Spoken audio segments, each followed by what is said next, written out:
चलिए आपको ले चलते हैं भारत के उस दौर में जहां आज़ादी एक सपना नहीं बल्कि एक खतरा थी।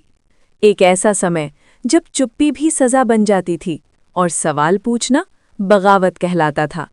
अगर आज़ादी की कहानी सिर्फ 1947 से शुरू होती तो शायद हम आधी सच्चाई ही जानते, क्योंकि एक चिंगारी जो 1857 में जली थी वो सिर्फ विद्रोह नहीं थी, वो अंग्रेजी हुकूमत के खिलाफ पहली खुली चेतावनी थी।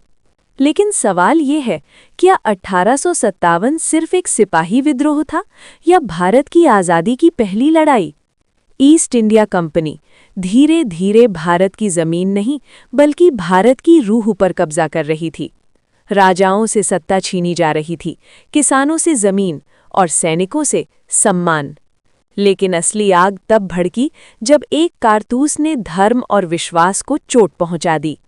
नई एनफील्ड राइफल, जिसकी कारतूस मुंह से काटनी पड़ती थी। अफवाह फैली उसमें गाय और सूअर की चर्बी है। हिंदू और मुसलमान दोनों के लिए ये सीधा अपमान था, और यही अपमान जल्द ही विद्रोह में बदल गया। 29 मार्च 1857, बैरकपुर। एक सिपाही, मंगल पांडे, उसने बंदूक उठाई, अंग्रेज अफसर पर नहीं बल्कि गुलामी की जंजीरों पर। उसकी गोली ने पूरे भारत में आग लगा दी। मेरठ, दिल्ली, कानपुर, लखनऊ, झांसी, सिपाही, किसान, राजा सब एक साथ उठ खड़े हुए। बहादुर शाह जफर को भारत का सम्राट घोषित किया गया, और रानी लक्ष्मीबाई घोड़े पर सवार होकर अंग्रेजों के लिए डर बन गई। ये सिर्फ विद्रोह नहीं था, ये सत्ता को खुली चुनौती थी। अंग्रेजों ने जवाब दिया, बेरहमी से।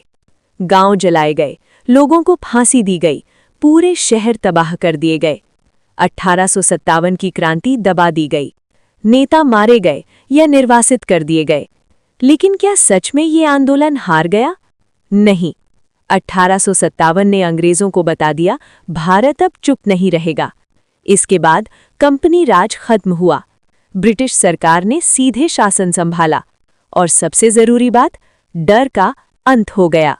1857 भले ही आज़ादी नहीं दिला सका, लेकिन उसने आज़ादी की नींव रख दी, क्योंकि जब लोग डरना छोड़ देते हैं तो इतिहास बदलना तय होता है।